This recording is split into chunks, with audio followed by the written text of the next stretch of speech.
Hello again, MMA True Believers. I am Jason BURGOS for Sherdog.com, and my guest is a part of one of the more anticipated fights at Saturday's UFC event. We all saw the viral video of him making his dissatisfaction with opponent Karl Roberson clear back in May for shutting down his weight cut before that fight. Now they will get to settle their issues in the octagon in a fight showcasing two of the best young talents in the middleweight division. And that man that has joined me today is the Italian Dream himself, Marvin Vettori. Mr. Dream, sir. Thank you for the time today to talk this fight coming up. Thank you guys for having me. Yeah, man. Finally, I'll have the chance to settle this, and yeah, man, I'm ready. I'm even more ready than a month ago. So on my end, again, I'm gonna show up. I'm gonna smash the weight, and I'm gonna be ready to go like always. So let's just go right into that, the confrontation, everything that we all saw the day right before the event on March 13th. When you look back on it, do you cringe at all thinking, that's not me, I got a little high, I got a little bar there, or did him putting his, puffing his chest out, squaring up on you like you said he did, did that warrant the reaction he got? Plus, the video, going viral has drawn a ton of interest for the fight. The broadcasters on UFC 250 even mentioned it last night, how excited they are for the fight. Is it kind of like a blessing in disguise? I mean, in a sense, like that was me. I don't regret it. No, I can get emotional at times. It could be cringy in a sense, but like it's still me. That was me. Like like I take this thing differently, and I put so much into it that everything is on the line. And it was it was the third or fourth time happening, and Yep. this guy fucking with my own life and my coach's life and everybody's on my team life.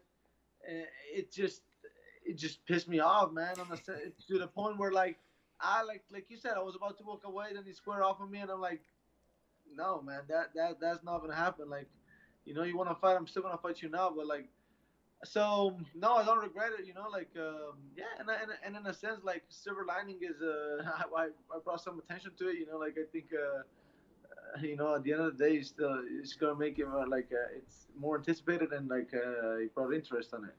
So yeah, man, I just like I said, I'm ready to go again, and I just hope like he's gonna show up this time because I'm keeping the same energy from day one, man, from fucking day one, and he we'll see until for how long he can keep the same energy, because I don't think he's gonna be able to keep the same energy throughout the fight, but at least I hope he's gonna step into that cage, and he will have to, man, because if not, man, for sure, like I'm gonna I'm gonna camping outside his fucking room. I'm glad you brought up the fact that this fight itself was canceled a couple times. You lost the fight in March too, and unfortunately, the passing of your grandfather. Read about. My condolences on that. Did all of those factors, the not fighting since September frustration, relative passing frustration, did it even make it even more of a moment? Like he acting the way he did was just the wrong time to do it, and you were already a person that was frustrated on a lot of levels. Like I've been through a lot in general, and I think I learned how to channel angerness and like angerness and like struggle in strength, but at the same time I took a commitment, and I knew I couldn't go out without a fight, or without a win in general, or without I couldn't not come out on top of this situation, and I Mm. took a commitment. And like going into, like, if you would ask me like in January, like, oh, but what if 4 or 5 fights fall through on you? Are you still gonna be down to? Are you still gonna be showing up and make weight and fight? And I would tell you, I don't know. Like, fuck, Mm. I don't know. Like, how, like, it'll be hard. It'll be Yeah. super challenging. But then going through, man, there will never be like. Of course, I was pissed off more because I knew there wouldn't be quit on me, so I'd have to suffer and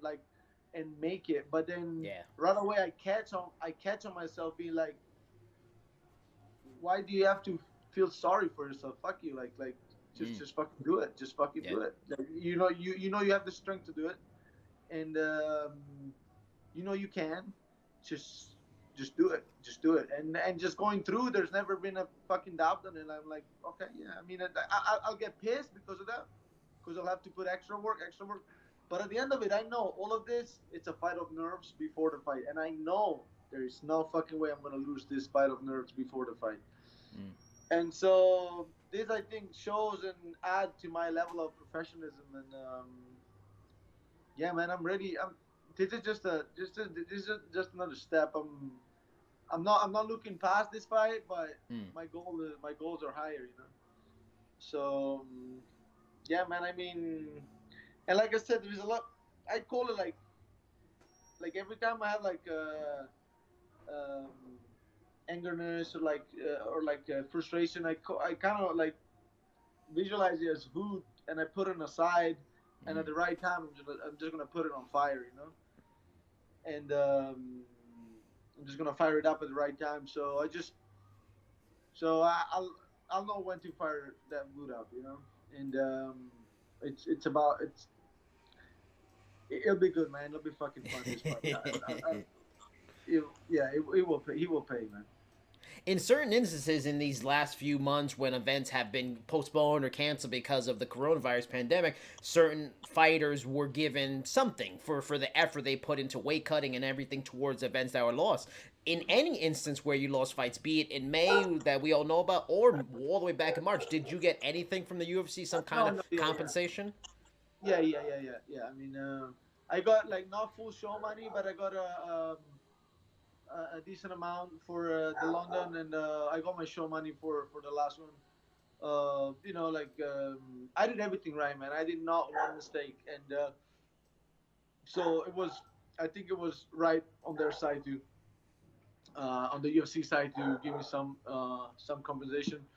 Um, yeah, I mean, I always said yes to any fight. I was always down to fight on any moment, and yeah, I mean, I even weighed in 205, trying to fight at 205. So yeah, no, I did get compensated, and I think it was right on their end to do so.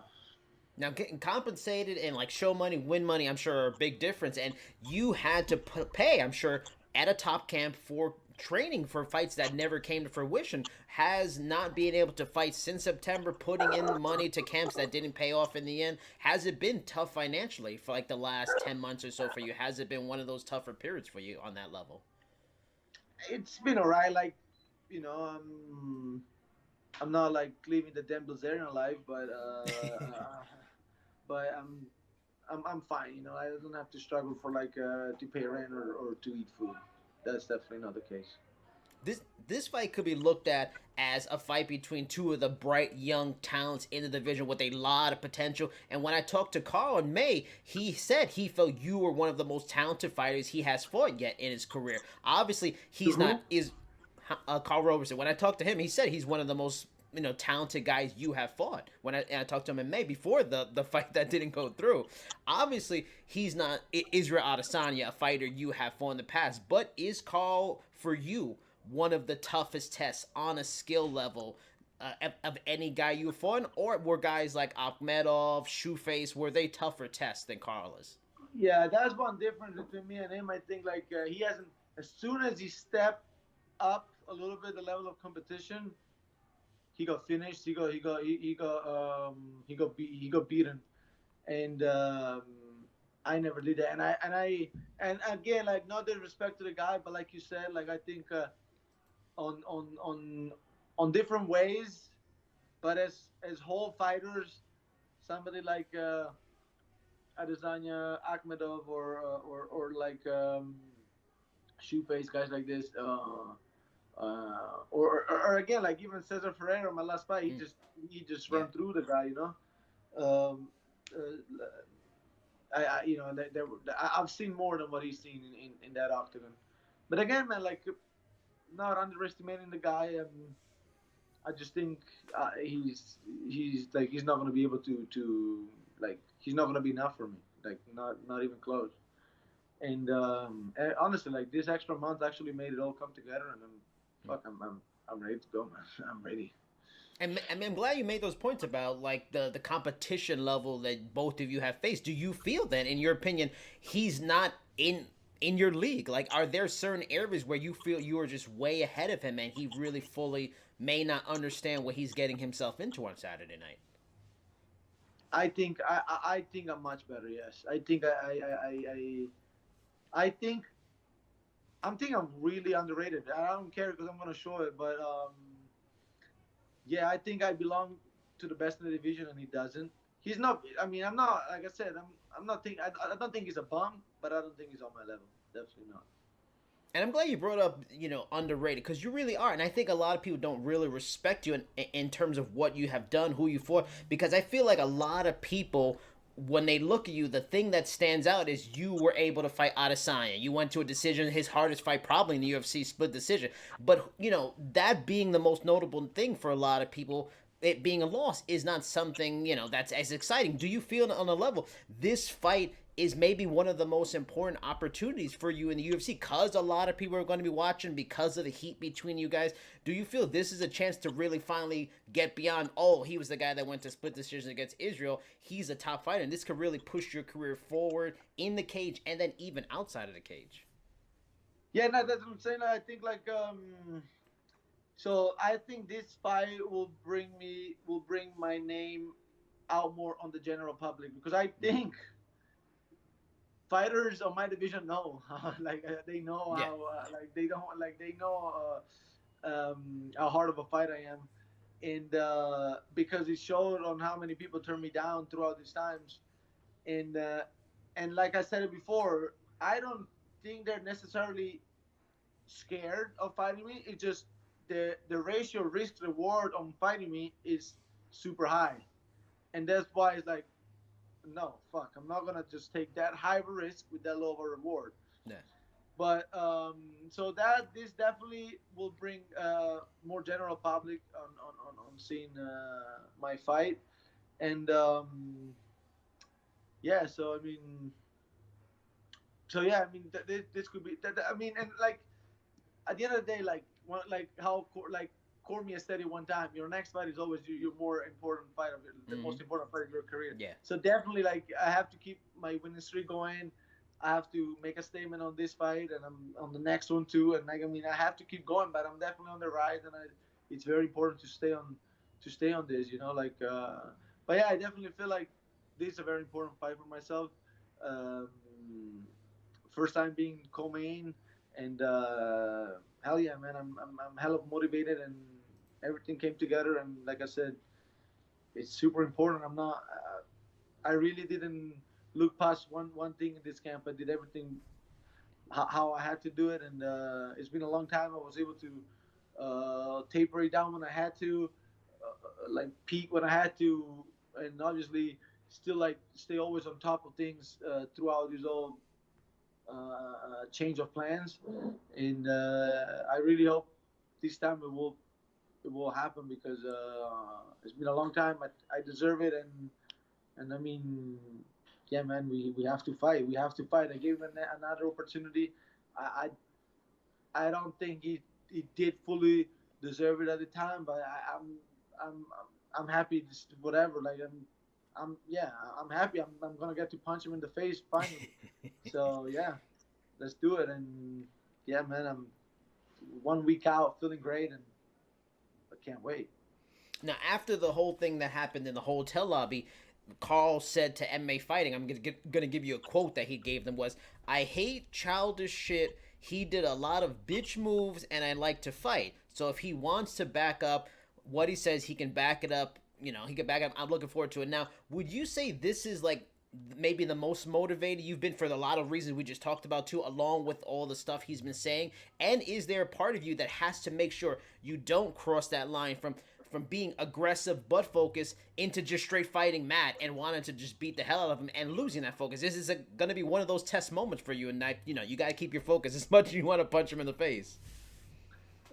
Like this would be like I said, there would be a lack of intelligence in fights. Like and you won't see that from me. And I want to hurt him, but I'll have to hurt him, and then let's not forget, like the way I will hurt him the most is about clearly winning dominantly, and so I won't let nothing fool me on these sites, but I will hurt him. I will fucking hurt him for sure. And he can say whatever he wants. I think what is childish, it's not making it to the fight. That's what is childish. Missing weight. This is what is childish. Saying keep that same energy and all that bullshit and not showing up. That's what's childish, and those are facts, not just talking. So, well, let's see, man. I'm I'm good to go. Like I've always been.